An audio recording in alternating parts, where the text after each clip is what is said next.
আমি এখন আর কোনো বাইবেল পাঠে যাব না। আমি দ্বিতীয় যে অংশ পাঠ করেছিলাম, পেটের পুস্তক 9 অধ্যায় 1 থেকে 19 পদ, সেই অংশের আলোকে আজ আমি সাধু পৌল সম্পর্কে কিছু কথা বলার চেষ্টা করব। এবং আমরা জানি যে পৌলের আর এক নাম ছিল শৌল। আমরা পবিত্র বাইবেলে 3জন পৌল বা শৌল সম্পর্কে আমরা জানতে পারি। 1 নাম্বার তার শহরের শৌল বা পৌল, যাকে আমরা প্রেরিত পৌল বলে থাকি। 2 নাম্বার দেশাধ্যক্ষ সের্গীয় পৌল, প্রেরিত 13 অধ্যায় 7 পদ। এবং 3 নাম্বার বিন্যামীন বংশজাত কিসের পুত্র শৌল, যিনি ইসরায়েলের রাজা ছিলেন, প্রেরিত 13 অধ্যায় 21 পদ। আজ আমি এই 3জন পৌলের মধ্যে প্রেরিত পৌল সম্পর্কে আপনাদের কাছে আমার ক্ষুদ্র জ্ঞানে কিছু কথা বলার চেষ্টা করব। আমরা জানি যে পবিত্র বাইবেল হলো ঈশ্বরের জীবন্ত বাক্য এবং এটার মূল রচয়িতা হলেন ঈশ্বর স্বয়ং। এবং আমরা এটাও জানি যে পবিত্র বাইবেলে 2টি অংশ রয়েছে, পুরাতন নিয়ম এবং নতুন নিয়ম। এই 2টি অংশে মোট 66টি পুস্তক রয়েছে, যার মধ্যে 39টি পুস্তক পুরাতন নিয়মের এবং 27টি পুস্তক হলো নতুন নিয়মের। এবং ঈশ্বর 40 জন লেখককে ব্যবহার করেছিলেন এই পুস্তকগুলো লেখার জন্য। এবং আমরা এটাও জানি যে পুরাতন নিয়মের এই 39টি পুস্তক লিখেছিলেন 32 জন লেখক এবং নতুন নিয়মের এই 27টি পুস্তক লিখেছিলেন 8 জন লেখক। এই 8 জন লেখকের মধ্যে অন্যতম একজন ছিলেন সাধু পৌল, এবং তিনি ছিলেন প্রভু যীশু খ্রিস্টের সর্বশ্রেষ্ঠ সুসমাচার প্রচারক। পৌল ছিলেন একজন ইহুদি, অর্থাৎ জিহুদি। পৌলের জিহুদি নাম ছিল শৌল। শৌল হলো একটি হিব্রু শব্দ, যার অর্থ হলো ঈশ্বরের কাছ থেকে চেয়ে নেওয়া। শৌলের রোমীয় নাম ছিল পৌল, যার অর্থ হলো ছোট। প্রেরিত পুস্তকে আমরা তার এই উভয় নাম দেখতে পাই। প্রেরিত 13 অধ্যায় 9 পদে আমরা তার নাম পৌল দেখতে পাই। পত্রগুলোতে তিনি নিজেকে প্রেরিত পৌল হিসাবে পরিচয় দিয়েছেন। মনে করা হয় যে যিশুর জন্মের প্রায় কাছাকাছি সময়ে তিনি জন্মগ্রহণ করেন। তার জন্মস্থান ছিল কিলকিয়া প্রদেশের রাজধানী ত্রাস শহরে। এখানে তিনি তার যৌবনকাল অতিবাহিত করেন। তার পিতার বাড়ি ছিল প্যালেস্টাইনে। তার পিতা ছিলেন একজন রোমীয় এবং তিনি ছিলেন বিন্যামীন বংশের লোক, প্রেরিত 23 অধ্যায় 6 পদ। পৌলের একজন বোন এবং একজন ভাগ্নে ছিল বলে ধারণা করা হয়, প্রেরিত 23 অধ্যায় 16 পদ।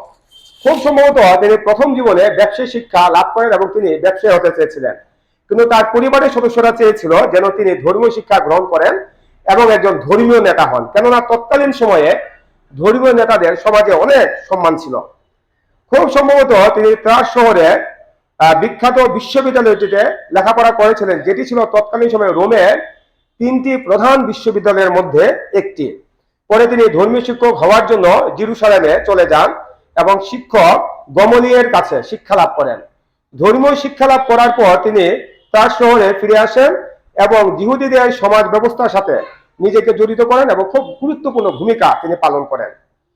আমরা পবিত্র বাইবেলে প্রথম এই পৌলের নাম দেখতে পাই প্রেরিত 7 অধ্যায় 58 পদে, যদিও সেখানে তাকে শৌল নামে আখ্যায়িত করা হয়েছে। আমরা যদি প্রেরিত 6 অধ্যায় থেকে 7 অধ্যায় আমরা পড়ি, সেখানে আমরা দেখব যে প্রেরিতদের সময়ে ভোজনে সাহায্য করার জন্য 7 জন পরিচারককে নির্বাচন করা হয়েছিল। তাদের মধ্যে একজন ছিল স্তিফান। এই স্তিফানকে লোকেরা পাথর ছুঁড়ে তারা হত্যা করেছিল। যে লোকেরা স্তিফানকে পাথর ছুটছিল, তারা একজন যুবকের পায়ের কাছে তাদের বস্ত্রগুলো খুলে রেখেছিল। সেই যুবক ছিলেন পৌল বা শৌল, প্রেরিত 7 অধ্যায় 58 পদ। আর স্তিফানকে পাথর মারার অনুমতি দিয়েছিলেন পৌল, প্রেরিত 7 অধ্যায় 60 পদ। অনেক বাইবেল বিশ্লেষক যারা রয়েছেন তারা এটা মনে করেন যে তখন তিনি মহাসভার তিনি সদস্য ছিলেন এবং তার এই পাথর ছুঁড়ে মারার অনুমতি দেওয়ার ক্ষমতা ছিল। যেদিন স্তিফানকে হত্যা করা হয়েছিল সেদিন বিশ্বাসীদের উপর অনেক নির্যাতন নেমে এসেছিল এবং জেরুসালেমের বিভিন্ন মণ্ডলীতে আক্রমণ করা হয় এবং পৌল তিনি নিজে বিভিন্ন ঘরে ঘরে প্রবেশ করে নারী পুরুষকে তিনি সবাইকে টেনে তিনি বের করে নিয়ে আসেন এবং তাদেরকে নিয়ে তিনি কারাগারে নিক্ষেপ করেন। তখন প্রেরিতরা ছাড়া অন্য যারা বিশ্বাসী ছিল তারা সেই জেরুসালেম থেকে তারা পালিয়ে যায় এবং বিভিন্ন স্থানে গিয়ে তারা সুসমাচার প্রচার করা শুরু করেন। যখন পৌল খ্রিস্টানদেরকে অত্যাচার করছিলেন, তখন অনেক খ্রিস্টান বা বিশ্বাসীরা দম্মেশকে বা দামেস্কে তারা পালিয়ে যান। তখন শৌল মহাযাজকের কাছে গিয়ে এটা লিখিত আদেশ চান যেন তিনি দম্মেশকে গিয়ে যে বিশ্বাসীরা রয়েছে তাদেরকে ধরে আনতে পারেন এবং তাদেরকে কারাগারে নিক্ষেপ করতে পারেন। সেই অনুমতি তাকে দেওয়া হয়। তারপর তিনি তার কয়েকজন সঙ্গীকে নিয়ে তিনি দম্মেশকের পথে তিনি রওনা হন। যখন তিনি দম্মেশকের কাছাকাছি চলে আসেন তখন হঠাৎ করে উজ্জ্বল একটা আলো তাদের চারপাশে ছড়িয়ে পড়ে। তখন পৌল মাটিতে লুটিয়ে পড়েন এবং তিনি অন্ধ হয়ে যান। তখন তিনি একটি কথা শুনতে পান যে শোন শোন, কেন আমাকে তাড়না করছো? প্রেরিত 9:4 পদ। উত্তরে পৌল বা শৌল তিনি বলেছিলেন, প্রভু আপনি কে? তখন যিশু উত্তর দিয়ে বলেছিলেন, আমি যিশু যাকে তুমি তাড়না করিতেছ, কিন্তু উঠো, নগরে প্রবেশ করো, তোমাকে কি করিতে হইবে তাহা বলা যাইবে। প্রেরিত 9:5-6 পদ।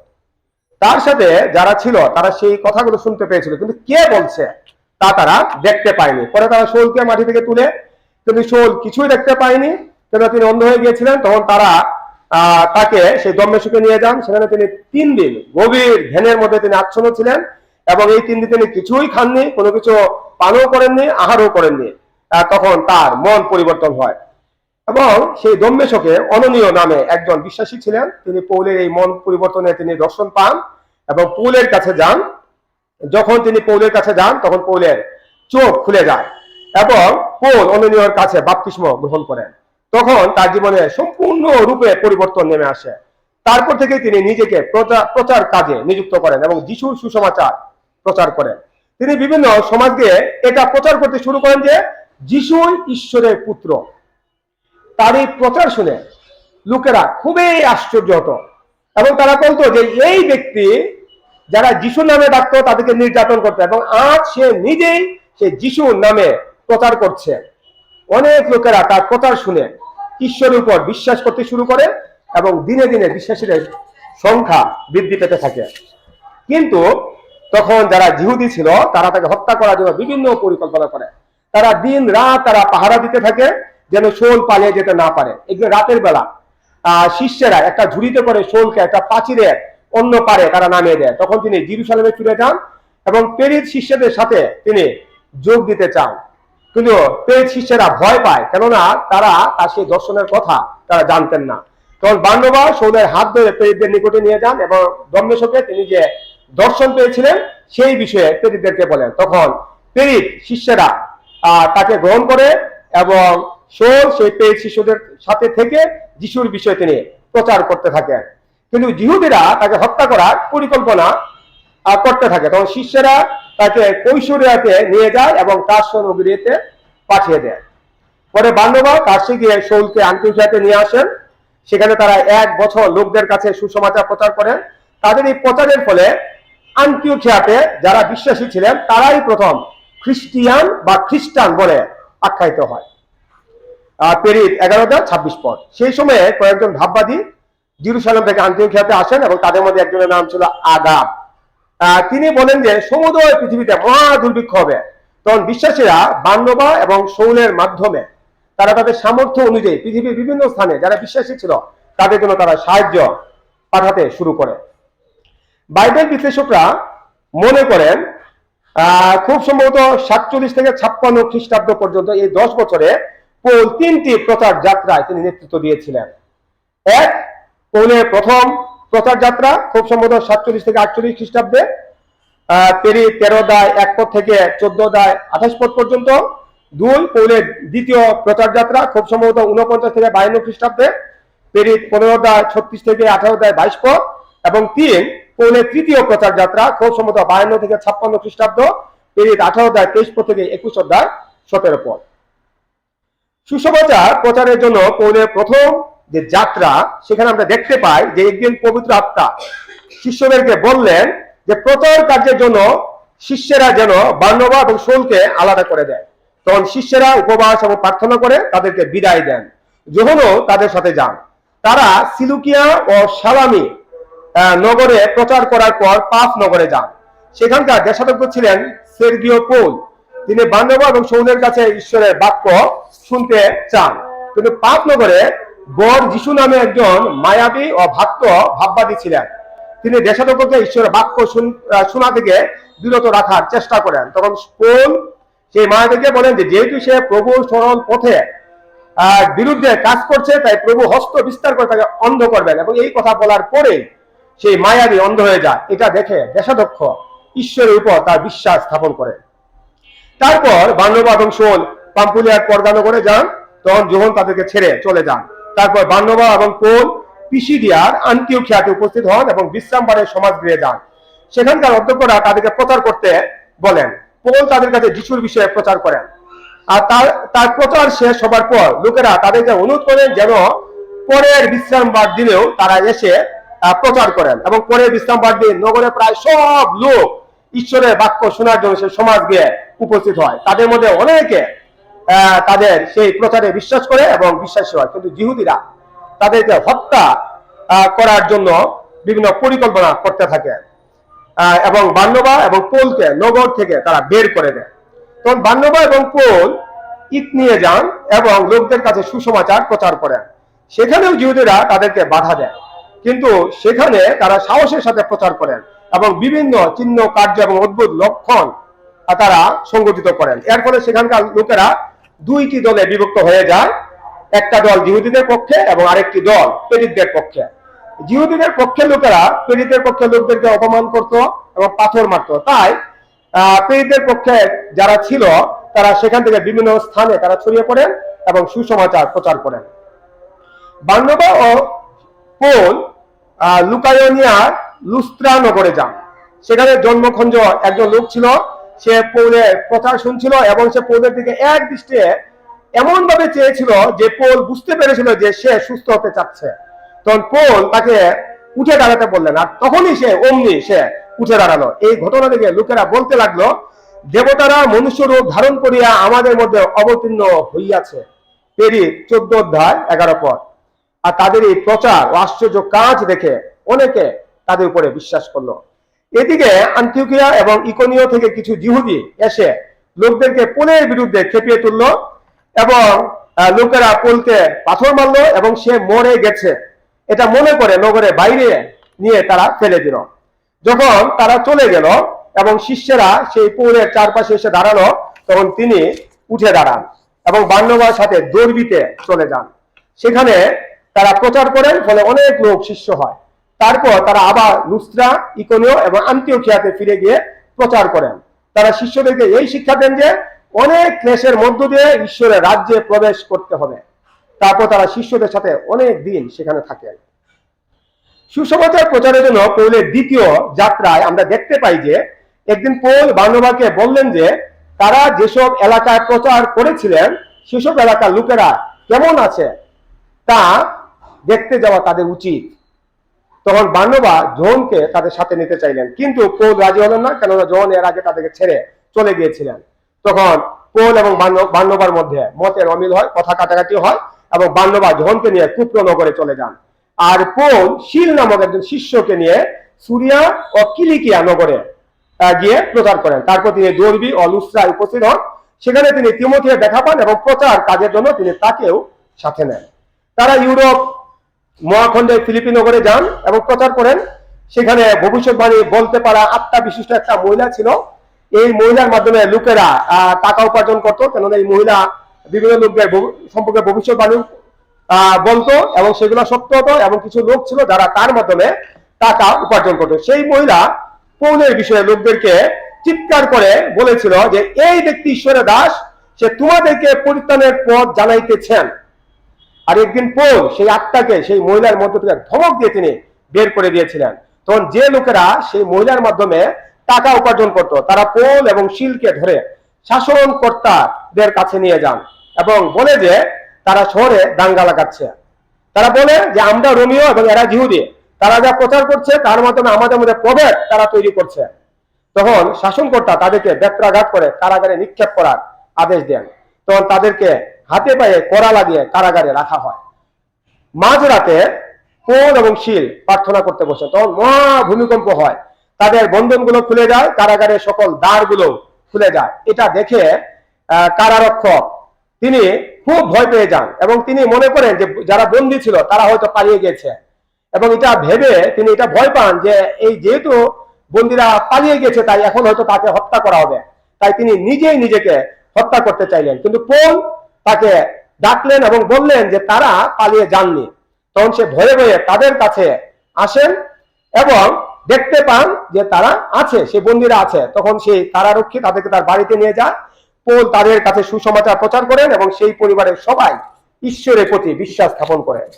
সকালবেলা শাসনকর্তা যারা ছিলেন তারা লোকদেরকে বলে যে তারা যেন পোল এবং শিলকে শহরের বাইরে বের করে দেয়, কিন্তু পোল লোকদেরকে বলে যে শাসনকর্তাদেরকে এসে তাদেরকে সবার সামনে বাইর করতে হবে, কেননা তারা রোমীয় হওয়া সত্ত্বেও তাদের প্রতি অন্যায় করা হয়েছে।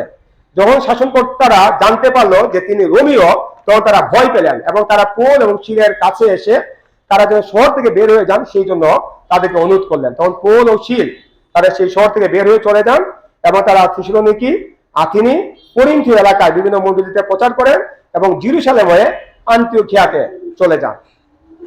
সুসমাচার প্রচারের জন্য পৌলের তৃতীয় যাত্রায় আমরা দেখতে পাই যে পৌল প্রচার কাজের জন্য ইফিসে যান। তারপর 2 বছর এশিয়ার বিভিন্ন মণ্ডলীতে তিনি প্রচার করেন। পরে তিনি গ্রিসে চলে যান এবং সেখানে 3 মাস অতিবাহিত করার পর ত্রোয়া নগরীতে চলে আসেন। সেখানে উতুক নামে একজন যুবক ছিল, সে 3 তলার উপর থেকে পড়ে গিয়ে সে মারা গিয়েছিল। পৌল তার জন্য প্রার্থনা করেন এবং সেই যুবকটি জীবিত হয়। তারপর তিনি এশিয়াতে ফিরে যান এবং সেখানে সুসমাচার প্রচার করেন। সেখান থেকে তিনি জেরুজালেমে চলে যান এবং লোকদের সামনে এক বক্তৃতা প্রদান করেন এবং সেখানে তিনি বলেন যে তিনি কিভাবে বিশ্বাসীদেরকে নির্যাতন করতেন এবং দম্মেশকে কিভাবে যিশুর দর্শন পেয়ে তারই পরিবর্তন হয়েছে। তারপর তিনি তাদের কাছে মৃতদের পুনরুত্থানের বিষয়ে প্রচার করেন। তার এই প্রচারের ফলে ফরিসি এবং শুদ্ধুকীদের মধ্যে বিরোধ সৃষ্টি হয়, কেননা শুদ্ধুকেরা তারা মনে করতো যে পুনরুত্থান বলে কোনো কিছু নেই, স্বর্গদূত বা আত্মা বলে কোনো কিছু নেই, কিন্তু ফরিসিরা বিশ্বাস করতো যে এগুলো আছে। এটা নিয়ে 2 পক্ষের মধ্যে অনেক বিরোধ হয়। তখন পৌলের যেন কোনো ক্ষতি না হয় সেই জন্য সহস্রপতি তাকে দুর্গে নিয়ে যাওয়ার জন্য আদেশ দেন এবং তাকে দুর্গে নিয়ে যাওয়া হয়। এদিকে 40 জনের বেশি জিহুদি একটা প্রতিজ্ঞা করে যে তারা যতদিন পর্যন্ত এই পৌলকে হত্যা করতে পারবে না ততদিন পর্যন্ত তারা কোনো কিছু আহার করবে না, এমনকি তারা কোনো কিছু পানও তারা করবে না। এবং পৌলের ভাগনা এটা শুনতে পায়, পেরি 23:16 সে দুর্গে গিয়ে তার মামা পৌলকে এই বিষয়টা জানায়। তখন পৌল একজন শতপতিকে বলেন যে তার ভাগনাকে যেন সহস্রপতির কাছে নিয়ে যাওয়া হয়। তার ভাগনা সহস্রপতির কাছে গিয়ে সবকিছু খুলে বলে, তখন সহস্রপতি তাকে এই কথা সে যে বলেছে তা যেন সে অন্যের কাছে না বলে সেই জন্য তাকে নিষেধ করে। তখন সহস্রপতি দেশাধ্যক্ষ ফিলিক্সের কাছে একটি চিঠি লিখেন এবং 200 জন সেনা, 70 জন অশ্বারোহী এবং 200 জন বর্ষাধারী লোকের পাহারায় পৌলকে দেশাধ্যক্ষের নিকটে পাঠিয়ে দেন। সেখানে পৌলের বিরুদ্ধে লোকেরা বিভিন্ন অভিযোগ করে, কিন্তু পৌল দেশাধ্যক্ষের কাছে তার বক্তব্য পেশ করেন। পৌলের কথা শোনার পরে দেশাধ্যক্ষ শতপতিকে বলেন যে তিনি যেন পৌলকে আটকে রাখেন, কিন্তু তার সেবার যেন কোনো ত্রুটি না হয়। পরে ফিস্ট দেশাধ্যক্ষ হন, তখনও পৌল সেখানে বন্দী অবস্থায় ছিলেন। ফিস্ট জেরুজালেমে গেলে জিহুদিরা তার কাছে পৌলের বিরুদ্ধে বিভিন্ন অভিযোগ করে এবং প্রায় 10 দিন পরে ফিস্ট কৈশোরিয়াতে ফিরে আসেন এবং পরের দিন বিচারাসনে বসেন এবং পৌলকে তার সামনে আনতে বলেন। পৌলকে তার সামনে আনার পরে জেরুজালেম থেকে আগত অনেক জিহুদিরা পৌলের বিরুদ্ধে বিভিন্ন দোষের কথা বলে, কিন্তু পৌল সেগুলো অস্বীকার করেন।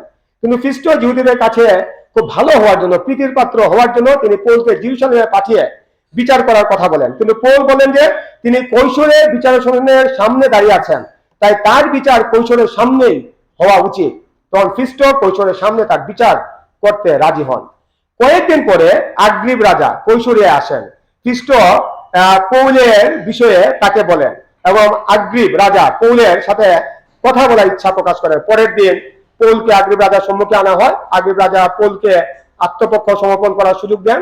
তখন পৌল তার আত্মপক্ষ সমর্পণ করেন। আগ্রিব রাজা তার কোনো দোষ দেখতে পান না। তিনি পৌলকে ছেড়ে দিতে চেয়েছিলেন, কিন্তু তিনি ছাড়তে পারেননি, কেননা পৌল তিনি বলেছিলেন যে কৈশোরের নিকটে এবং কৈশোরের সামনে তার বিচার করতে হবে। যেহেতু তিনি এই আপিল করেছিলেন, তাই আগ্রিব রাজা তাকে ছেড়ে দিতে পারেননি। পরে তারা পৌল এবং অন্য বন্দীদেরকে জাহাজে করে ইতালিয়ায় যাবার জন্য একজন শতপতির কাছে সমর্পণ করেন। কিছুদিন পরে ইতালিয়ায় যাওয়া একটি আলেকসান্দ্রীয় জাহাজে বন্দীদেরকে তুলে দেওয়া হয়। বেশ কিছুদিন পরে সমুদ্রে ঝড় উঠে, তারা জাহাজের সব মালামাল সমুদ্রে ফেলে দেয়। 3 দিন পর্যন্ত সূর্য দেখা যায়নি এবং প্রচন্ড ঝড় হয় এবং তারা মনে করে যে তারা সবাই মারা যাবে। তখন পৌল তাদেরকে বলেন যে গত রাতে এক দূত তাকে দেখা দিয়েছেন এবং তিনি বলেছেন যে তাদের কোনো ক্ষতি হবে না। জাহাজে উঠার 14 দিনের দিন তারা বালুর তীর দেখতে পায়, কিন্তু জাহাজ সমুদ্রের মধ্যে আটকে যাওয়ায় তারা তীরে পৌঁছতে পারেনি। এদিকে ঢেউ আসে, প্রবল ঢেউয়ের কারণে জাহাজের পিছনে যে অংশ সেটা ভেঙে যায়।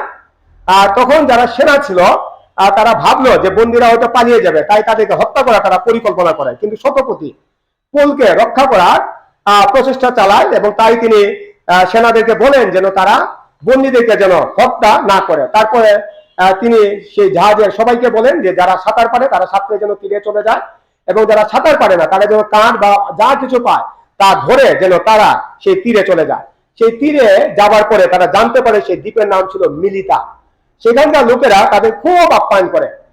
তারা যখন আগুনের ধারে বসেছিল তখন কাঠ থেকে একটি কালো সাপ বের হয়ে পৌলের হাতে কামড় দিয়ে আটকে থাকে। তখন লোকেরা বলে যে পৌল হয়তো খুনি, তাই সমুদ্র থেকে রক্ষা পেলেও ধর্ম তাকে বাঁচতে দিবে না। তখন পৌল তার হাত ঝাড়া দিয়ে সেই সাপটিকে আগুনের মধ্যে ফেলে দেন। এদিকে লোকেরা অপেক্ষা করতে থাকে যে কখন পৌল মারা যাবে, কিন্তু তারা দেখলেন যে পৌল মারা যাননি। এটা দেখে তারা বলতে লাগলেন যে তিনি দেবতা। সেখানে পুবলিও নামক এক ব্যক্তি পিতার এমন জ্বর এবং আমাশয় হয়েছিল যে তিনি শয্যাগত হয়ে পড়েছিলেন। পৌল তার জন্য প্রার্থনা করেন এবং তিনি তৎক্ষণাৎ সুস্থ হন। এই ঘটনা যখন জানাজানি হয় তখন সেই দ্বীপে যতজন অসুস্থ ব্যক্তি ছিল সবাইকে পৌলের কাছে আনা হয়। তখন পৌল তাদের জন্য প্রার্থনা করেন এবং তারা সকলে সুস্থ হয়। 3 মাস পরে একটি জাহাজে করে পৌল রোমে চলে যান। সেখানে তিনি একটি ঘর ভাড়া করেন এবং 2 বছর সেখানে থেকে তিনি সুসমাচার প্রচার করেন। খ্রিস্টতে ভক্তগণ, আপনারা এত সময় দেখলেন যে পৌল তার প্রচার জীবনে 3টি প্রচার যাত্রা করেছিলেন। তিনি তার প্রচার জীবনে আমরা দেখতে পাই যে পবিত্র বাইবেলের নতুন নিয়মের কমপক্ষে 13টি পুস্তক তিনি লিখেছিলেন। আমরা জানি পবিত্র বাইবেলের নতুন নিয়মের 27টি পুস্তক রয়েছে, যার মধ্যে 21টি হলো পত্র। এই 21টি পত্রের মধ্যে 13টি পত্র তিনি লিখেছেন। রোমীয়, প্রথম করিন্থীয়, দ্বিতীয় করিন্থীয়, গালাতীয়, ইফিসীয়, ফিলিপিও, কলসীয়, প্রথম থিসসলুনিকীয়, দ্বিতীয় থিসসলুনিকীয়, প্রথম তিমথিও, দ্বিতীয় তিমথিও, তীত এবং ফিলিমন। অনেকে আবার মনে করেন যে ইব্রিয় পুস্তকটিও তিনি লিখেছেন, যদিও এর কোনো বিশেষ প্রমাণ পাওয়া যায়নি। এই 13টি পত্রের মধ্যে 9টি পত্র তিনি বিভিন্ন মণ্ডলীর কাছে লিখেছিলেন এবং 4টি পত্র তিনি বিভিন্ন ব্যক্তির কাছে লিখেছিলেন। অনেকে মনে করেন যে তার 3টি প্রচার যাত্রার সময়ে তিনি 6টি পুস্তক লিখেন। প্রথম প্রচার যাত্রায় তিনি গালাতীয় পুস্তকটি লিখেন, দ্বিতীয় প্রচার যাত্রায় তিনি প্রথম ও দ্বিতীয় থিসসলুনিকীয় পুস্তকগুলো লিখেন, এবং তৃতীয় প্রচার যাত্রায় তিনি প্রথম ও দ্বিতীয় করিন্থীয় পুস্তক এবং রোমীয় পুস্তকটি লিখেন। আবার অনেকে মনে করেন যে প্রায় 56 খ্রিস্টাব্দে তাকে জেরুজালেমে বন্দী করা হয় এবং রোমের জেলে রাখা হয়। এই জেলে থাকাকালীন সময়ে তিনি 4টি পুস্তক লিখেন, ফিলিমন, কলসীয়, ইফিসীয় এবং ফিলিপিও। ধারণা করা হয় 62 খ্রিস্টাব্দে তিনি মুক্তি লাভ করেন এবং 3টি পালকীয় পত্র লিখেন, যথা প্রথম তিমথিও, দ্বিতীয় তিমথিও এবং তীত। তবে অনেকে মনে করেন যে দ্বিতীয় তিমথিও পত্রটি তিনি দ্বিতীয়বার কারাবরণের সময় লিখেছিলেন। যে বছর পৌলকে জেল থেকে মুক্তি দেওয়া হয় সেই বছর সম্রাট নিরো এক ঘৃণ্য ষড়যন্ত্র করেন। তিনি রোম নগরী তিনি আগুনে পুড়িয়ে দিয়েছিলেন এবং খ্রিস্টানদের উপরে তিনি এই দোষ দিয়েছিলেন। তখন পৌলকে আবার বন্দী করা হয় এবং রোমে এনে কারাগারে রাখা হয়। অনেকে মনে করেন যে এই কারাগারে থাকাকালীন সময়ে পৌল তার শেষ যে পত্র দ্বিতীয় তিমথিও পুস্তকটি তিনি লিখেছিলেন। আবার অনেকে মনে করেন যে 66 খ্রিস্টাব্দের দিকে পৌলকে আবার নিরোর বিচারের সম্মুখীন করা হয় এবং তার বিরুদ্ধে বিভিন্ন অভিযোগ আনা হয়, কিন্তু এবার পৌল কোনো প্রতিবাদ করেনি। তখন নিরো পৌলকে দোষী সাব্যস্ত করেন এবং তার শিরচ্ছেদ করার জন্য জল্লাদের হাতে তুলে দেন। জল্লাদ পৌলকে নগরের বাইরে নিয়ে যান এবং বদ্ধভূমিতে আনার পর তাকে হাঁটু করে বসানো হয়। তারপর জল্লাদ তার তলোয়ার দিয়ে পৌলের শিরচ্ছেদ করেন। খ্রিস্টতে ভক্তগণ, এত সময় আমি আমার ক্ষুদ্র জ্ঞানে পৌলের জিহুদি জীবন, প্রচার যাত্রা এবং জাগতিক জীবন সম্পর্কে কিছু কথা বলার চেষ্টা করেছি। আমরা দেখতে পেয়েছি যে তিনি প্রথম দিকে খ্রিস্টানদের নির্যাতন করতেন, কিন্তু যিশু তাকে মনোনীত করেছিলেন এবং তার রাজ্য বিস্তারে তাকে ব্যবহার করেছিলেন। আমরা দেখতে পাই তার মাধ্যমে ঈশ্বরের রাজ্য সব থেকে বেশি বিস্তার লাভ করেছিল। এমনকি তিনি প্রেরিত শিষ্যদের মধ্যে একজন অন্যতম শিষ্য এবং সুসমাচার প্রচারক হয়েছেন। তাই আমরা যারা ভাবছি আমরা পাপী, যিশু হয়তো কখনো আমাদেরকে ব্যবহার করবেন না, এটা আমাদেরকে ভ্রান্ত ধারণা। কেননা ঈশ্বর কখন তাকে ব্যবহার করবেন তা আমরা কেউই আমরা বলতে পারবো না। যিশুর ক্রুশের সেই ডান পাশের যে দস্যু, সে পরম দেশ লাভ করেছিল। সে তো ছিল সমাজের একজন ঘৃণ্য ব্যক্তি, তার তো পরিত্রাণ পাওয়ার কথা ছিল না, কিন্তু তার মন পরিবর্তন তাকে সেই পরম দেশ পাইয়ে দিয়েছিল। আর আমরা এখানে দেখতে পেয়েছি যে পৌলের মন পরিবর্তন তাকে একজন যোগ্য শিষ্যে পরিণত করেছিল। পবিত্র বাইবেল বলে যারা কেবল হে প্রভু বলে ডাকবে তারাই যে স্বর্গে যাবে এমন নয়, কিন্তু যারা ঈশ্বর ইচ্ছা পালন করবে তারাই স্বর্গে যাবে। এবং যিশু নিজে বলেছেন যে তিনি ধার্মিকদের জন্য পৃথিবীতে আসেননি, বরং যারা পাপী তাদেরকে পাপ থেকে মুক্তি দেবার জন্য তিনি এই পৃথিবীতে এসেছেন। তাই আমরা যারা পাপী আমাদের এই বিশ্বাস থাকতে হবে যে যিশু আমাদের জন্য এই পৃথিবীতে এসেছেন এবং আমরা তার নামেই পরিত্রাণ পাবো। পৌল বিশ্বাসীদের নির্যাতন করা সত্ত্বেও যিশু তাকে বেছে নিয়েছেন এবং তার রাজ্য বিস্তারে তাকে ব্যবহার করেছেন। পবিত্র বাইবেল বলে আমরা যারা বিশ্বাসী আমাদের জীবনে অনেক বাধা বিপত্তি আসবে, যেভাবে পৌলের জীবনে এসেছিল। লোকেরা তাকে পাথর ছুঁড়েছিল, অপমান করেছিল, বন্দী করেছিল, এমনকি তার শিরচ্ছেদ করা হয়েছিল। আমরা যারা বিশ্বাসী আমাদেরকে এটা মনে রাখতে হবে, আমাদের জীবনে এ ধরনের অনেক নির্যাতন আসবে, কিন্তু আমাদেরকে বিশ্বাসে স্থির থাকতে হবে। বাক্য বলে যারা শেষ পর্যন্ত স্থির থাকবে তারাই পরিত্রাণ দেখতে পাবে। ঈশ্বর তার নিজ বাক্যে আমাদেরকে প্রচুর আশীর্বাদ দান করুন। আমেন।